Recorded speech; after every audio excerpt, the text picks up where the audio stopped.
Hello hello, நான் பேசுறது கேக்குதா? நான் பேசுறது நல்லா கேக்குதா? ஏன்னா காலையில நான் பேசும்போது நான் பேசுறதே ஒரு 2 செகண்டுக்கு அப்புறம் தான் எனக்கே கேட்டுச்சு.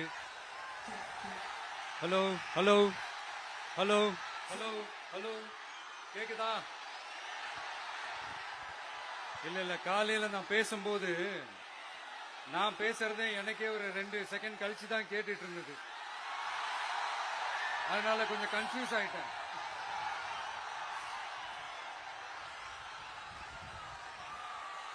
ஓகே, முதல்ல போலீஸ் டிபார்ட்மெண்ட்டுக்கு என்னுடைய மனமார்ந்த நன்றிகள். அவங்க இல்லனா அந்த பைபாஸ்ல இருந்து இந்த ஸ்பாட்டுக்கு என்னால வந்திருக்க முடியுமான்னு எனக்கே தெரியல. So once again, thank you so much.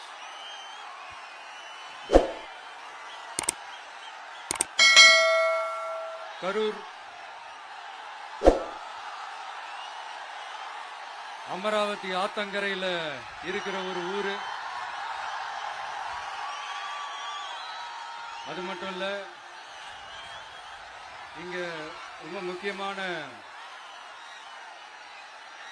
Textile market ரொம்ப ஃபேமஸ், எல்லாருக்குமே தெரிஞ்ச ஒரு விஷயம் தான்.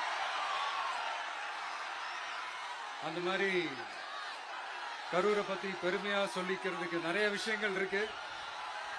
அதுல எந்த மாற்று கருத்துமே கிடையாது. ஆனா இப்போ ரீசன்ட் டைம்ல பாத்தீங்கன்னா இந்தியாவிலேயே கரூர் அப்படின்னு சொன்னாலே ஒரே ஒரு பேர் தான் ரொம்ப ஃபேமஸா ஜொலிக்குது. அதுக்கு யார் காரணம்?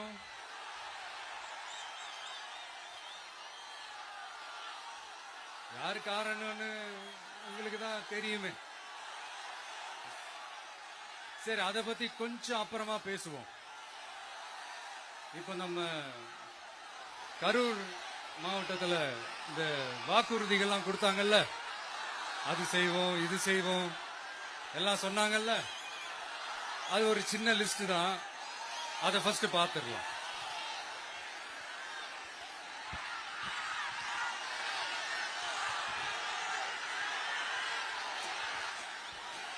இந்த கரூர் மாவட்டத்தில் இந்த பேரீச்சை வளர்க்க சிறப்பு திட்டம் செயல்படுத்தப்படும். இத்திட்டத்தின்படி பேரீச்சை வளர்க்க நிதி உதவி வழங்கப்படும். வாக்குறுதி நம்பர் 81. பேரீச்சை மரத்தை விடுங்க, அட்லீஸ்ட் இந்த பேரீச்சை விதையாச்சும் கண்ணில் காட்டினாங்களா? துபாய் குறுக்கு சந்து கதை தான்.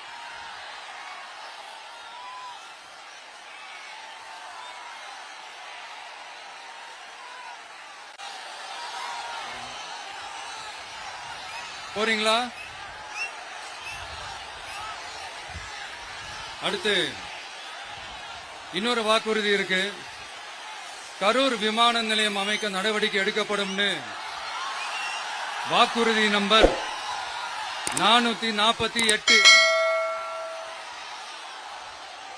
ஆட்சியே முடிய போகுது. 4.5 வருஷம் முடிஞ்சிருச்சு. இப்ப போய் ஒன்றிய அரசு கிட்ட அமைச்சர் போய் கோரிக்கை வைக்கிறாரு. என்னன்னு? ஏர்போர்ட் கட்டணும். ஐயா அமைச்சரே, இதுதான் உங்க டக்கா?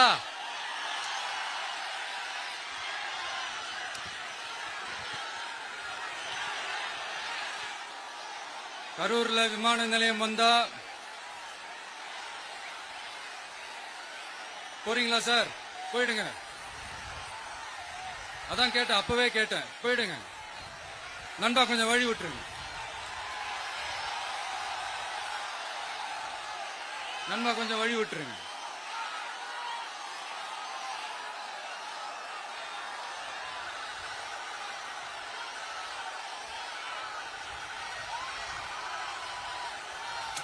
கொஞ்சம் கொஞ்சம் வழி விட்டுருங்க. போயிட்டு போயிடுங்க.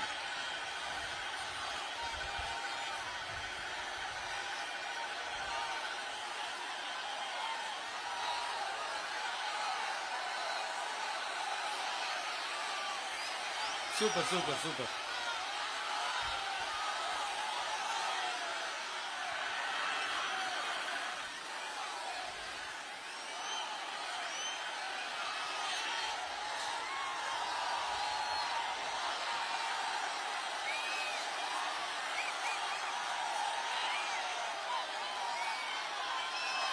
என்னப்பா ஆம்புலன்ஸ்ல நம்ம கொடி இருக்குது?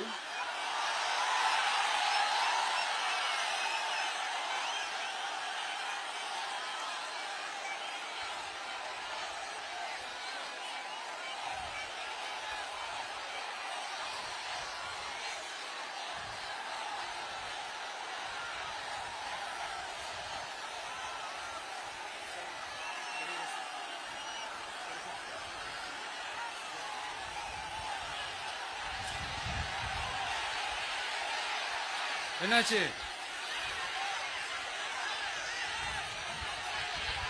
தண்ணி கொடுங்கப்பா, தண்ணி பாட்டில் கொடு, தண்ணி பாட்டில் கொடு.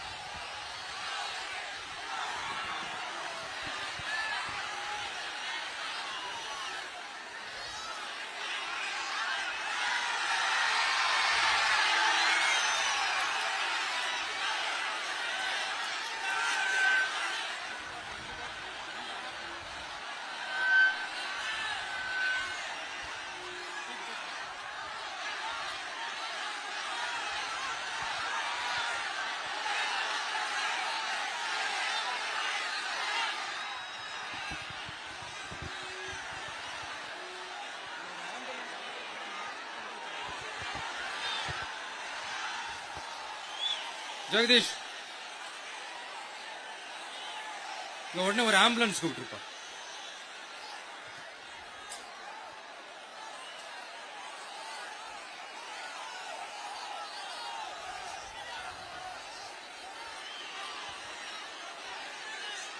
என்ன சொல்றான்?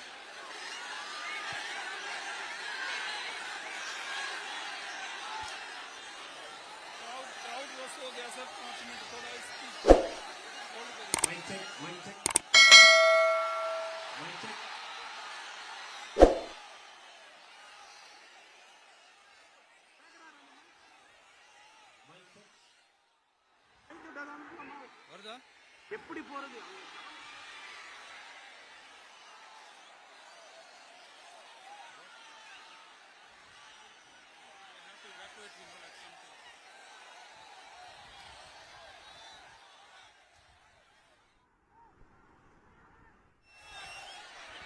Udaya,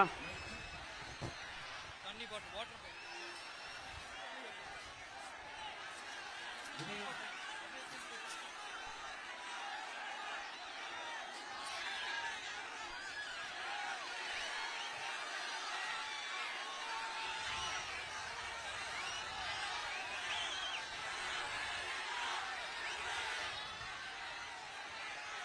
mic check, mic check.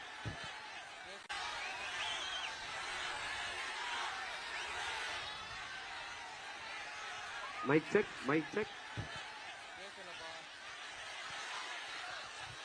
என்னப்பா?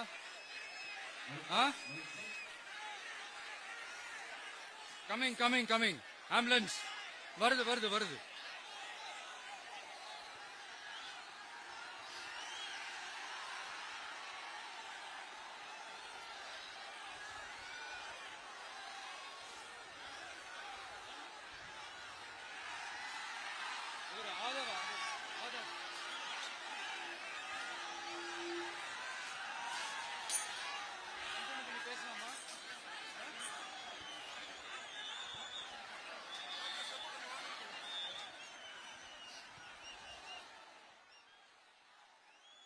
டாக்டர் பிரபு, பக்கத்துல வாங்க.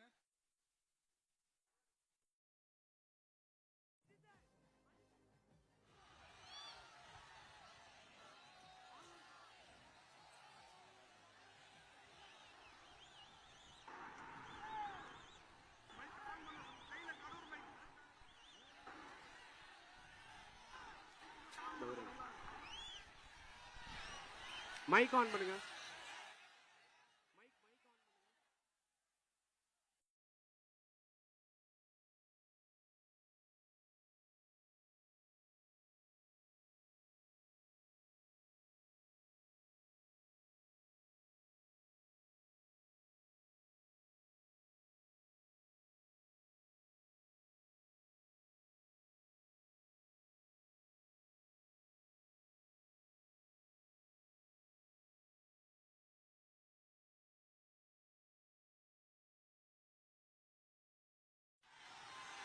பேசுறேன்.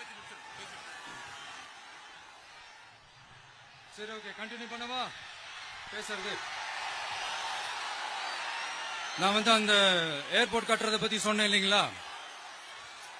அது இங்க கட்டின அந்த ஜவுளி தொழில்லாம் ரொம்ப நல்லா டெவலப் ஆகுன்றது உண்மையான விஷயம்தான்.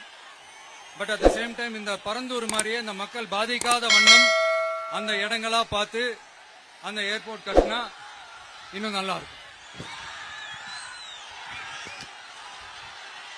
அப்புறம் நம்ம கரூர் பிரச்சனைக்கு வருவோம். இந்த மணல் கொள்ளை தாங்க கரூரோட தீராத தலைவலி. மணல் கொள்ளை கரூரை வறண்ட மாவட்டமாக்கிட்டது மட்டும் இல்லாம சட்டவிரோத கல் குவாரிகள் கரூரின் கனிம வளத்தை அழிச்சுக்கிட்டு இருக்கு. இதுக்கு காரணம் யாரு? சிஎம் சார் 11 மணிக்கு பதவி ஏத்துக்கிட்டா 11:05 மணல் கொள்ளை அடிக்கலாம்னு ஓபனா சொன்னவங்க தானே உங்க ஆளுங்க. 2026 மணல் கொள்ளை அடிக்கிறவங்க கிட்ட இருந்து அதுல வர்ற பணத்தை வச்சு தமிழ்நாட்டு மக்களை விலைக்கு வாங்கிடலாம்னு கனவு காண்றவங்க கிட்ட இருந்து நம்ம காவிரி தாய்க்கும் கரூருக்கும் விடுதலை வேண்டுமா வேண்டாமா? கிடைக்கும், கவலைப்படாதீங்க. தமிழ்நாட்டின் 3வது பெரிய ஏரி இங்க இருக்கிற பஞ்சப்பட்டி ஏரி. அதோட பரப்பு 1000 ஏக்கருக்கு மேல. அந்த ஏரி நல்லா இருந்தா விவசாயம் செழிப்பா இருக்கும். விவசாயம் செழிப்பா இருந்தா மொத்தமா பல லட்சம் குடும்பம் சந்தோஷமா இருக்கும். ஆனா பல வருஷமா அது சீரமைக்காம அதுக்கு தண்ணி வர்ற வழிகளை சரி செய்யாம போட்டு வச்சிருக்கிறாங்க இந்த ஆட்சி செய்யறவங்க. நம்ம ஆட்சி, அதாவது உங்க ஆட்சி வரும் அன்னைக்கு இந்த பஞ்சப்பட்டி ஏரிக்கு உயிர் வரும். உங்க முகத்தில் நிம்மதி சந்தோஷம் எல்லாம் திரும்ப வரும். ஜவுளி தொழில் கரூர் நகரை வளர்த்தெடுக்குது. இருந்தாலும் மக்கள் பாதிக்காத வண்ணம் ஜவுளி தொழிற்சாலைகள் இருந்து வெளியேறிய கழிவுகளை சுத்திகரிக்க அறிவியல் பூர்வமான நடவடிக்கைகள் எந்த அரசும் எடுக்கவே இல்லை என்ற கவலை மக்கள் கிட்ட இருக்கு. இதை தீர்க்கக்கூடிய பிரச்சனைகள் எல்லாம் அலசி ஆராய்ந்து உண்மையாகவே நாம அவற்றை முன்னெடுப்போம். இப்ப நான் ஒரு விஷயத்தை பத்தி முன்னாடியே பேசலாம்னு சொன்னேன்ல, இப்ப அந்த விஷயத்துக்கு வருவோம். இப்போ கரூர்ல வழி விட்டுருங்க அகைன். அப்ப நம்ம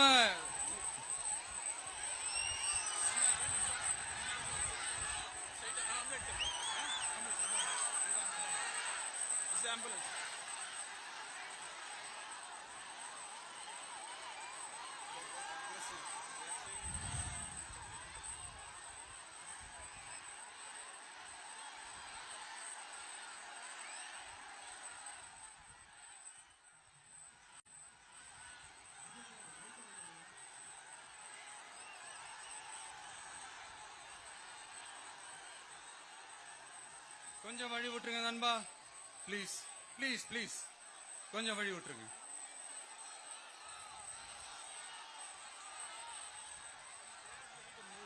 Ask them to move, give the passage to ambulance. Here there is a lot of people down. They have to take them to ambulance. கொஞ்சம் அந்த வழி விட்டீங்கன்னா அந்த ஆம்புலன்ஸுக்கு அவங்களுக்கு கூட்டிட்டு போகணும். அந்த வழி விட்டுருங்க அப்படியே.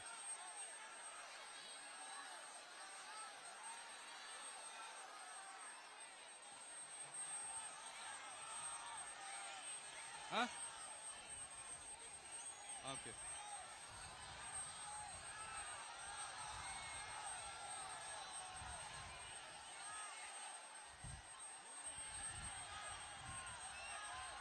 பேசலாமா? கண்டினியூ பண்ணலாமா?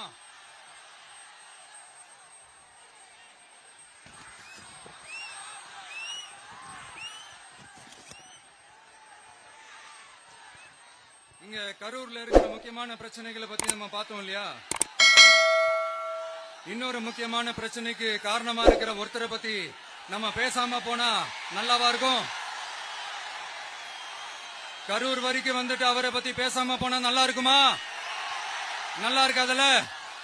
எதுக்கு சுத்தி வளைச்சுக்கிட்டு ஸ்ட்ரைட்டா விஷயத்துக்கே வருவோம். இந்த கரூர் மாவட்டத்துல ஒரு மந்திரின்னு ஒருத்தர் இருந்தார்ல, இப்ப ஒரு மந்திரி இல்ல, ஆனாலும் மந்திரி மாதிரி. நான் யாருன்னு உங்களுக்கு சொல்லிதான் தெரியணுமா என்ன? ஒரு க்ளூ ஒண்ணு கொடுக்கலாமா? பாட்டிலுக்கு 10 ரூபா, பாட்டிலுக்கு 10 ரூபா, பாட்டிலுக்கு 10 ரூபா, பாட்டிலுக்கு 10 ரூபா, பாட்டிலுக்கு 10 ரூபா, பாட்டிலுக்கு 10 ரூபா, பாட்டிலுக்கு 10 ரூபா, பாட்டிலுக்கு 10 ரூபா. இப்ப ரீசெண்டா கரூர்ல ஒரு விழா ஒண்ணு நடத்தினாங்களே, அது என்னப்பா 30 பேர் விழாவா? 30 விழா, சாரிப்பா கன்ஃபியூஸ் ஆயிட்டேன். அந்த விழாவில் மாண்புமிகு சிஎம் அவர்கள் இந்த மாஜி மந்திரியை பத்தி உச்சி மேல தூக்கி வச்சு மெச்சினதெல்லாம் நம்ம காதால கேட்டோம் இல்லையா? இதே சிஎம் அவர்கள் இதே கரூருக்கு வந்தப்போ, எதிர்கட்சியா இருந்தப்போ, அந்த மாஜி மந்திரியை பத்தி என்னெல்லாம் சொன்னாரு, என்னெல்லாம் கேட்டாரு. ஐயா ஃபேக்ட் செக் நண்பர்களே, இதெல்லாம் நீங்க பெருசா ரிசர்ச் பண்ணணும்னு அவசியமே இல்ல. யூடியூப் ஓபன் பண்ணி பாருங்க, தெரிச்சிருவீங்க, மிரண்டுருவீங்க.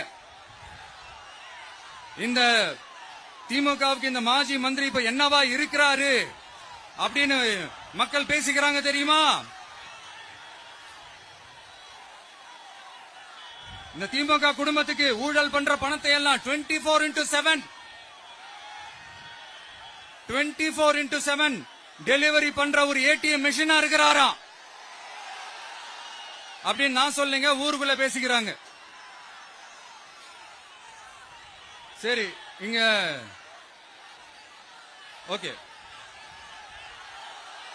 இன்னொரு முக்கியமான விஷயம், இங்க போலீஸ் பாதுகாப்புலாம் இருக்கா இல்லையா? போலீஸோட கைகள்லாம் கட்டப்பட்டிருக்குன்னு நினைக்கிறேன். போலீசார் மக்கள் தான் சார் எஜமானர்கள். மக்களுக்காக மட்டும்தான் பயப்படணும், வேற யாருக்காகவும் பயப்படணும்னு அவசியமே கிடையாது. இன்னும் 6 மாசம்தான்.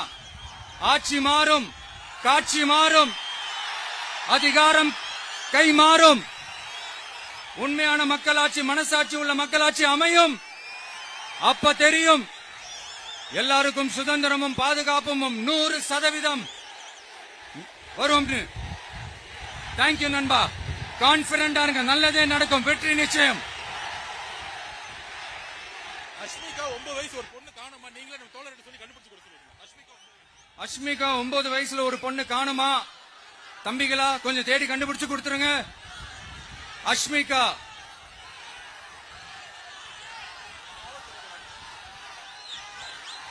Police sir, please sir, please help sir, please. Thank you நண்பா, thank you. See you all, thank you. கான்பிடண்டா இருங்க, நல்லதே நடக்கும், வெற்றி நிச்சயம். மீண்டும் சந்திக்கும் வரை நன்றி, வணக்கம்.